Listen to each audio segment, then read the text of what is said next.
The way that this issue is often, I'm a reporter, and the way that I see this issue often framed, I believe you referred to it earlier, is as if women are making a choice to be single parents, to go it alone outside of the bounds of marriage.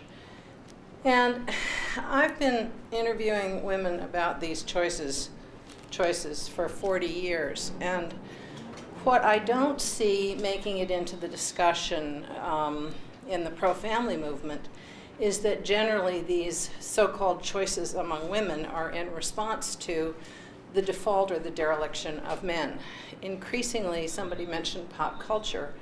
Pretty much all of pop culture is about women's inability to find men to step up to marriage and parenting.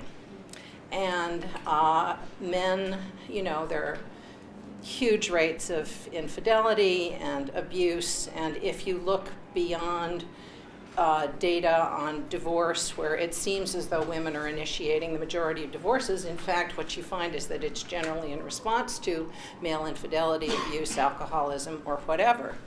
So my question is, why does do gender choices not make it into this discussion? Because I think there's a widespread feeling in the culture that the conservative pro-family movement tends to demonize women and never look at the fact that men simply in very large numbers are choosing not to sign on to the commitments of marriage and parenting. By the way, I'm going to just break the rule and ask you a question about your question. Do you see, you said you've been doing it for some time, do you see that men today are, let's just say men have always had problems. Are men more defective marriage material now than they were 30 or 40 years ago? I think there was a tremendous amount of social pressure on men in previous eras. I mean, I have 2 children. His father had, 3 children and a mortgage by the time he was 25. That's simply what you did. And now that men think it's a choice, I mean, New York is full of 40-something-year-old bachelors who see absolutely no reason to get married, and women who are desperate to get married. And so whether you talk to single white professional women in New York or, black and Hispanic girls in ghettos who are impregnated by guys who simply have no interest in sticking around, or if you look at the child support data, 70% of the child support cases in this country are in arrears. More than $110 billion are owed to custodial parents who are overwhelmingly women. So this is really a story about male default, but I don't understand why that never makes it into the discussion. Great question. Let's, anybody want to take a run at that?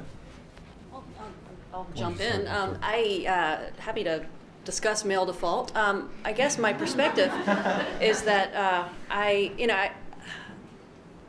look also at the standards that women increasingly seem to have for what a husband is supposed to be. And kind of in the soulmate model of marriage. This is just me, not based on data, but just observing. And thinking the soulmate model, men would like someone who's pretty and who earns some money, and who has sex with him.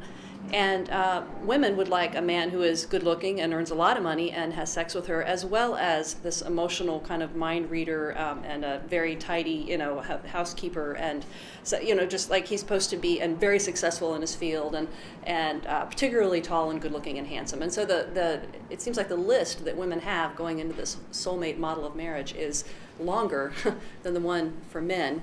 You think the list has gotten longer, I do, or the men have become more defective, or both? Well, I mean, I'm also quite troubled by this they are bizarre. Becoming more defective because they're not going to college. This bizarre propensity of grown men to play video games is something that I still can't figure out. I mean, apparently men play. My brother played video games when he was 12, and that seemed normal. But apparently, 35-year-old men do this, and 40-year-old men do this a lot, and so that worries me. I think that's like a defective man. I wouldn't want to marry a man who did that.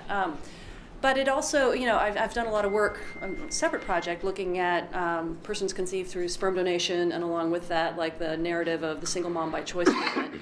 And many of these women, at least the vocal ones among them themselves, are saying it's not that there wasn't any man to marry when my clock was ticking, it's that none of them were good enough for me, or I was kind of desperate but picky. And I sometimes get the impression that like my husband would not be good enough for some of these women.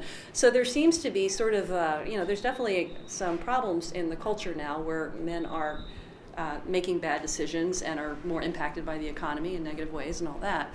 But I also think that there's some things that women can do to help themselves and to come out better. Others want to. It's a big topic. Yeah, it is. That could be a whole panel. See, I think also, I think it's sort of a false dichotomy. I think that I think women expect more of their mates, today than they did 40 years ago in a variety of different ways. And I think that men are falling down on the job in many respects. And partly that's because they're, particularly working class and poor men, don't have as many good economic opportunities, good stable jobs to perform at least that part of the economic role of potentially being a spouse. But then also too, I think a culture where, and this is a point that Mark Regnerus at UT Austin makes, where sex is available, without much effort, is also a force here, in making men less inclined to step up and to be attentive and responsible and committed. By age 25. Yeah, exactly. Yeah. So there's a lot of different factors sort of playing out here, but I think that there are both. There's plenty of blame to go around, not just to individual men and women, but also to some larger social, structural, and cultural dynamics. Right, but I wasn't really asking why this is happening. Sure. I do a lot of research into this myself. I'm asking why the discussion in places like this is always framed as if women are making this choice or women are too picky, rather than that women may be increasingly saying it's not okay for somebody to beat me up or be alcoholic. Like we had a panel a couple of months ago with Kay Heimewitz's new book, Man Up, and Barbara Whitehead's book, Why There Are No Good Men Left. It was all about, what's going on with men. So it is something we talk about, but I agree it's not been addressed much tonight. So. And it is something that, I think in the book that we're writing, it'll be a theme, because I actually asked women this question: what do you feel like it's harder to find a good man than it was in the past? And they would say the same thing that you said. In the past, there were different social expectations.